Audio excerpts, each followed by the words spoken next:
At Harrigan Solutions, we build trustworthy teams where leaders engage the crew members and their unique strengths to improve how we work and the lives of our people. And so, like any good race team, we have a success formula to improve our work and our people.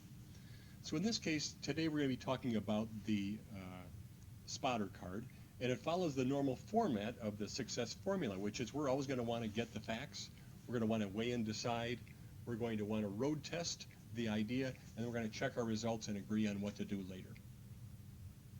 So in terms of core behaviors, let's start with this. Frequently, our crew chiefs get together and we ask them, what are the behaviors that are critical for success? So our crew chiefs really are the ones that decide where we draw the line in terms of behavior, and so what they've come up with are the following. One is to be on time. We value people, be safe. Be the highest standard of professionalism. We value everyone's strengths. Treat others as you want to be treated. If it's broken or could be better, fix it. And every day we pursue customer satisfaction. That is what was laid down by our crew chiefs. So we also want to point out that when we clarify expectations, we do that typically with the scoreboard. Now, there are other ways to clarify our expectations, but if you look at the scoreboard, you'll see that things like be on time and professionalism and making improvements, being safe, all of those things are contained in the scoreboard, and so that's a way that we clarify expectations. And finally, we want to make observations, and in other words, we'd like to observe our crew and see where we might impact them to bring their behavior around, or to congratulate the good behavior. So up top here we had the core behaviors.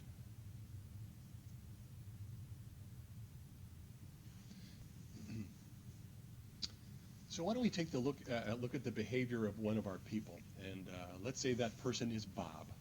And so on day one, Bob comes in, and actually he is late. So our first core behavior was be on time, and Bob was late. And not only was he late in the door, he was also not at his specific place of work, which is the machines that he was going to be work on. So he was late squared, I guess is what I would call that. So when I look at my options here in terms of over here in terms of how I might give feedback, I would see that there are a number of different ones. There's catch the right. That would be if Bob came in on time. There's catch the almost right if he came in on time but he was not at his machine, let's say. There's correct the course. This is a more severe action. And finally, the conversation that escalates. And then we also have celebrate successes, which we'll talk about in a second. So let's say with Bob, he comes in late and he's not at his place of work. And so the way that we would handle that is we'd look down our list of options here and we'd go with correct the course. And it would sound something like this. Bob, I want to talk to you about your tardiness. You've come in late, and not only that, you're not obviously at your machine. You need to be both. The impact on this on your team is that they have more work to do, and it's embarrassing to the team when not everybody is there on time. The impact on the customers, they need their equipment back after we do our preventive maintenance, and if you're not here in a prompt fashion, they don't get the equipment back. So I believe, Bob, that you can do this. You're a good guy, and I'm asking you to do that. So tomorrow, I'd like you to, after you come in and check in at your first opportunity on break, I want you to come in and just give me a progress update. So that was an example of correcting the course with Bob. So let's say on the next day, Bob comes in and he's actually at his machine, but he is, he's in the door but not at the machine.